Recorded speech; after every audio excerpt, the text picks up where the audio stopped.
Well, VinaCapital is the biggest asset manager in Vietnam. That's a developing and emerging market, perhaps ripe for investing in if you're interested in Asia and in the market, which has a lot more potential. Well, we're joined now by the CEO of VinaCapital, Andy Ho, or the CIO rather, I should say, the Chief Investment Officer of VinaCapital. Vietnam, interesting place. We've been hearing for a long time about the potential. It's in a region which is growing very quickly. But I get the feeling with Vietnam that there's been a lot of promise, but are we really seeing the potential being achieved? Sure, I think that's a good way to put it. It is a frontier/emerging market. You are going to see a lot of volatilities. There's been a lot of improvements, and the government's trying to get various things right to set the foundation for future growth.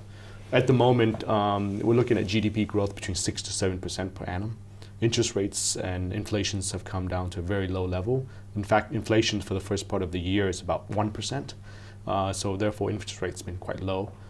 People are looking to spend money, invest money in various asset classes such as property, equities, and other assets that may deliver higher return. So within the economy itself of 90 plus million people, there's significant amount of cash and liquidity, and they're using that money to invest. And I think that creates a lot of opportunities for foreign investors to participate and enjoy the upside of Vietnam. It is still a very fast-growing, smaller economy. The basis of its growth is probably around consumerism, manufacturing. Vietnam also attracts quite a bit of foreign direct investment. For example, Intel has opened the world's largest plant in Vietnam. Samsung will soon be producing over 40% of their smartphones from Vietnam. This is creating a tremendous amount of wealth for the domestic economy, and therefore, spending will increase, real estate valuations will increase, and so you have a situation where the foundation is being built for the longer-term growth, steady growth over the next 3 to 5 years at least. Yeah. And I suppose it is now the right time to think about investing in Vietnam, because we've seen in a sense you've always been overshadowed by the 800-pound dragon, which is China. Of course, China's economy is slowing down. There are concerns about that. Money is flowing out of that. Is this Vietnam's time? Yeah, we think so. I think if you look at a number of metrics, you can sort of understood why. If you look at the valuation measure in PE, for example, Vietnam is trading at a discount of about 30 to 40% relative to neighboring economies like the Philippines, Thailand, Indonesia. So money have flown to these economies, valuations have come up, and I think there's opportunities for Vietnam to catch up in terms of those valuations. That's one simple metric to look at where opportunities lie. Yeah. So you have 3 funds, closed-end funds, listed on AIM in the UK. You've also got some private equity investments as well. So you're pretty much covering all the assets. What are your main investment themes? What's your strategy? What do you think, what asset classes have got the most potential? Sure. One of our funds called VOF, it is listed in AIM today. We're in the process of migrating it to London, Maine. Its primary mandate is to invest in larger private opportunities, such as hospitals, food and beverages, education, and then either take them to the stock market through an IPO or take them through a trade sale. For example, we sold one of the largest vodka business to Diageo not too long ago and made a healthy return.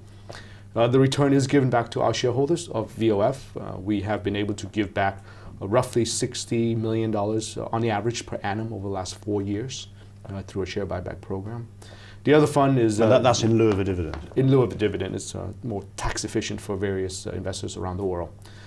And in terms of our property fund, VinaLand, we invest in development projects, development opportunities. The amount of land is very limited in a place like Vietnam, which is covered by 3,000 kilometers of water on one side and mountains on the other side. So land is very limited, and you're seeing valuations go up significantly if you develop the right product. And are you seeing some of the, and we're seeing it certainly in the UK property market, that a lot of Chinese hot money is coming out now and investing in here? Is some of it being invested in the Vietnamese property market. Yeah, we are seeing some of that happening. I think one of the things that we see is that Chinese investors will look at larger projects like resorts, developments, like a turnkey situation whereby they come in, build the resorts, and then Chinese will come and be entertained within that resort. That type of investment opportunity is happening. Yeah. Now, presumably you list on AIM because you want to get to the retail market. I suppose one could argue, as you said, it's the frontier, it's the Wild West, or the Wild East. Is it perhaps a bit too exotic, a bit too volatile for untutored retail investors? Yeah, you're right. It is a bit far out there. It does provide a lot of risk, but in return, it does provide a lot of return. We view that Vietnam is in more of an allocation play. So you'll have $100 and you'll diversify throughout the world, and Vietnam should be part of that diversification exercise. So what are the returns you're getting? For us, from an NAV perspective, we average about 15 to 20% per annum over the last 5 years. And like I said, again, as a shareholder, you're subject to the share prices, and that's gone up quite nicely over the last few years. And you're also able to get the return that we pay out to shareholders via a share buyback program. So would it be fair to say that you're now at a stage where Vietnam is about to become a much more mature market for investors? It's about to realise its potential. I think using the word mature is a bit of a stretch. It is still a frontier / emerging market. You are going to see some volatilities, and we frankly like that volatility. It creates return for our investment. All right. Okay. Andy Ho, thank you very much indeed for joining us. You're welcome.